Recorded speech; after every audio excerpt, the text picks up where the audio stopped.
Doctor, bienvenido. Muchas gracias. Al contrario, gracias por la invitación, Alejandro. Gracias. Cuéntame, por favor, ¿qué significa su ingreso al Seminario de Cultura Mexicana? Bueno, el seminario, como ustedes perfectamente saben, es una institución que tiene más de 50 años, una institución que fue creada para llevar los beneficios de la cultura, como dice su ley de creación, a todos los ámbitos de la República Mexicana, que lo ha cumplido más que satisfactoriamente, tiene corresponsalías en prácticamente todo el país, en todas las ciudades y los estados de la República, y que tiene como misión eso, que los 36 integrantes del seminario acudamos cuando somos solicitados a exponer, a dar una charla, a dar una plática, una mesa redonda en los temas que cada uno de nosotros somos especialistas o queremos ser especialistas. Sí. En el seminario usted tiene un objetivo particular ahora que forma parte de él. Mire, por mi profesión, yo soy fundamentalmente abogado. Así es. Me he dedicado toda mi vida al derecho y me gusta muchísimo la historia. Tengo un doctorado en historia, entonces, y sobre todo hay una materia que me encanta, que es el de la historia constitucional. Porque las constituciones que ha tenido México muchísimas, sobre todo en el siglo XIX, bueno, en el XX y en el XXI solo hemos tenido una,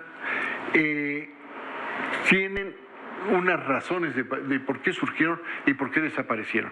No es tanto estudiar qué dicen y cómo dijeron y cómo se aplicaron, sino cómo se dio el cambio.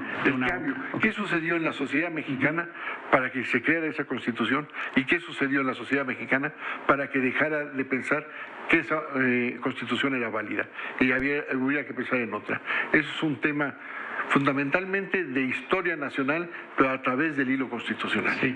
Actualmente se discute si debe haber una nueva constitución, quieren poner una constitución moral que no tiene nada que ver con la constitución de la República. ¿Cree que es momento para discutir una nueva constitución? Mire, hay un filósofo alemán que nos habla de las partes de una constitución. Nos dice que hay una parte objetiva, y una parte subjetiva, una parte ideal, una parte absoluta y una parte relativa. Y la parte absoluta son las decisiones constitucionales que le dan perfil al Estado, que hacen que el Estado sea como es. Son las decisiones fundamentales. Y es la forma de Estado, forma de gobierno, división de poderes, formación del Congreso, garantías sociales. Y yo creo que en eso estamos todos los mexicanos de acuerdo. Todos queremos vivir en una república, no creo que haya nadie que quiera una monarquía. Todos estamos de acuerdo en que sea una federación, todos queremos que haya garantías individuales, todos queremos que haya garantías sociales, todos queremos que haya división de poderes. Entonces yo no veo la necesidad de una constitución. Que hay cosas importantes, por eso están en la Constitución, pero que pueden modificarse, número de diputados, de senadores, cuándo empiezan los periodos de sesiones o no, que eso sí es modificable, pero para eso no hay que convocar un Congreso Constituyente. Para eso están las reformas, ¿no? Para eso están las reformas. Y así se ha reformado a lo largo de la historia. Y se ha reformado muchas veces, sí. Unas reformas han sido buenas y otras malas, eso sí se puede ajustar, pero la esencia de la Constitución yo creo que sigue siendo válida. Regresando al tema cultural, pero sin dejar los temas legales, actualmente en México, todos los artistas, ¿no?, que producen obras y demás, la cultura en general que se está esparciendo en el país, ¿qué garantías legales tienen? Digamos, derechos de autor, ¿cómo garantizar pues que tu obra no pueda ser plagiada?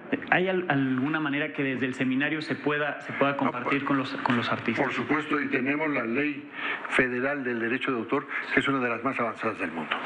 México tuvo un largo periodo en que, no la propiedad industrial, o sea, la propiedad intelectual se divide en la propiedad industrial, que son patentes y marcas, enfocado a la industria, y el derecho de autor.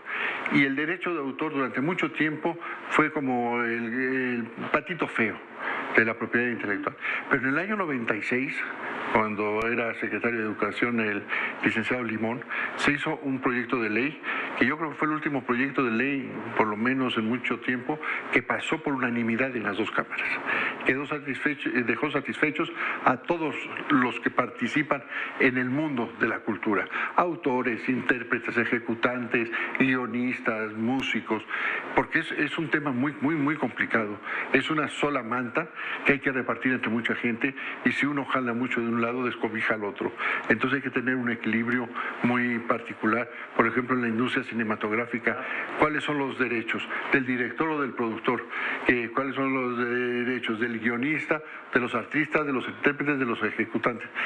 Yo creo que es una ley muy adelantada, que aparte reconoce unos derechos que ninguna otra ley hasta el momento reconoce en el mundo, que son los derechos de las comunidades que producen artesanía, porque el derecho de autor es para las personas físicas, no es para las personas morales, y la de México lo reconoce para las artesanías, para las comunidades, y luego los derechos que tiene el Estado con los símbolos patrios, que ninguna otra constitución del mundo lo contiene, y la Constitución mexicana sí. O sea, yo creo que es una ley como toda ley perfectible, y han surgido muchísimas cosas, y los adelantos científicos y tecnológicos han abierto unos caminos que en el año 96 no se pensaban que fueran aceptables o que pudieran surgir, como el concepto de público, que antes se tenía que hacer frente a un público, que ahora por medio de un WhatsApp pueden verlo muchísima gente al mismo tiempo.